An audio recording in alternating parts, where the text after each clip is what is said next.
Hello everyone, this is lecture number 4 and we will be talking about Article 1157. Article 1157 talks about the sources of obligations. Now, obligations arise from law, contracts, quasi-contracts, acts or omissions punished by law, and quasi-delicts. The next articles 1158 until 1162, automatically, siya ang nag-explain as to unsa ning obligations which arise from law, contracts, quasi-contracts, acts or omissions punished by law, and quasi-delicts. Now, when we talk about obligations which arise from law, mao ni siya ang mga obligation imposed by the law itself. So for example, if you are working, automatically the law imposes upon you to pay your taxes, right? Automatically, if you're a mother and a father, the law imposes an obligation upon you to support your children. Mo na siya obligations which arise from law.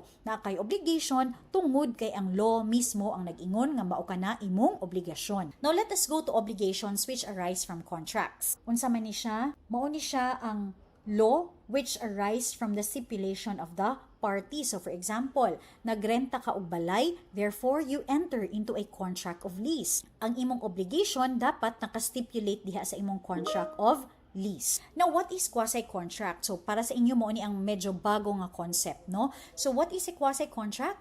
These are obligations which arise from lawful, voluntary, and unilateral acts which are enforceable to the end that no one shall be unjustly enriched or benefited at the expense of another. For example, si A nangutang kay B og 100,000.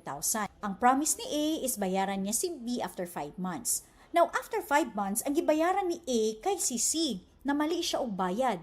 Now, C has an obligation to return the payment of A. Dapat ibalik ni C ang 100,000 kay A because no one shall be unjustly enriched or benefited at the expense of another. Dapat ibalik na dito ni C kay A para mabayaran ni A si B kadtong mismong tao nga iyahang giutangan.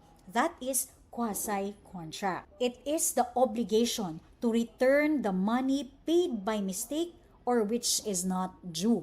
For example, abi nako og nanghiram ko sa akong friend og 20 pesos. After 2 days, gibayaran ako siya 20 pesos. Only to find out nga wala man ay kunidayon sa ihag panghiram. Unsay obligation karon sa akong friend na asyay lawful, voluntary o unilateral obligation nga ibalik sa kuha ang 20 pesos. Let us go to acts or omissions punished by law. Unsa man ni? These are obligations which arise from civil liability which is a consequence of a criminal offense. For example, nangawat ka og lubi, gikasuhan ka og qualified theft. Now, ang imong criminal offense is qualified theft. Pero ang imong criminal offense automatically naa kay civil liability unsa man na. Dili lang ka makulong, napod kay obligasyon para bayaran ang lubi nga imong gikawat. Nangawat ka og sakyanan, ang imong case is car napping, pero naapod kay civil liability to return the car to its original owner. Unay acts or omissions punished by law. Now let us go to quasi-delicts. These are obligations which arise from damage caused to another through an act or omission, there being fault or negligence, but no contractual relation exists between the parties. For example, nagpabuhat mo og balay. Sa pagbuhat og balay na ay semento nga nahulog, nahulugan si A. Ang inyong kakontrata kay ang panday nga nagbuhat sa balay. Ang panday karon nakahulog og semento na igo si A sa ulo. That is what we call quasi-delict. Si A ug ang tag-iya sa balay walay kontrata, pero ang tag-iya sa balay there is an obligation to answer to the fault or negligence of the panday. Since ikaw man ang tag-iya sa balay, imo mang panday ang nakahulog, ikaw mutabang didto sa gastuonon sa inyuhang biktima. Another example, na kay iro, imong iro nakapaak, that is fault or negligence on your part, nganong wa nimo gihikot ang imong iro. Therefore, ang gipaak sa imong iro na kay obligasyon para dalhon siya sa hospital. Again, these are different sources of obligation. We have law, contracts, quasi-contracts, acts or omissions punished by law, and quasi-delict. Articles 1158 to 1162 talks about the following. We have legal obligations. Kung sa 1157 pa ni mao ni si law. Contractual obligations, mao ni si contract. quasi-contractual obligations, civil liability arising from crimes, and obligations arising from quasi-delict. Now, si 1158 ug si 1162, gi-define lang niya ang different obligations nga gi-enumerate ni Article 1157. Let us go to Article 1158.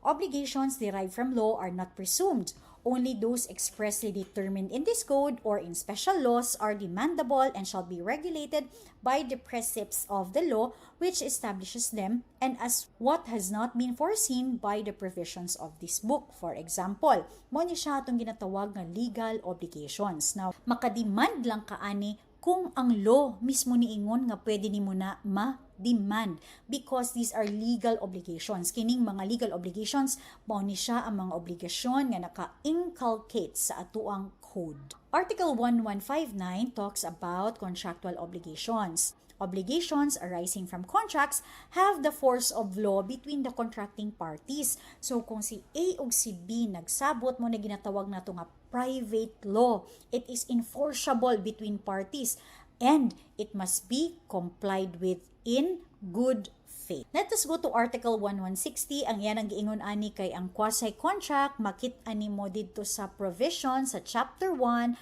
Title 17 of this book, mo na ginaingon nga quasi-contract. Article 1161, ang ginaingon diri, civil obligations arising from criminal offenses shall be governed by the penal laws. So, mo na siya ginatawag nato nga civil liability arising from crimes. Article 1162 only tells us that quasi-delicts shall be governed by the provisions of Chapter 2, Title 17 of this book and by special law mo na itong ginatawag ng obligations arising from quasi-delict. So remember, Article 1158 to Article 1162, iyaharang gina-define ang sources of obligation. And what are the sources of obligations? We have the law, contracts, quasi-contracts, acts or omissions punished by law, and quasi-delict.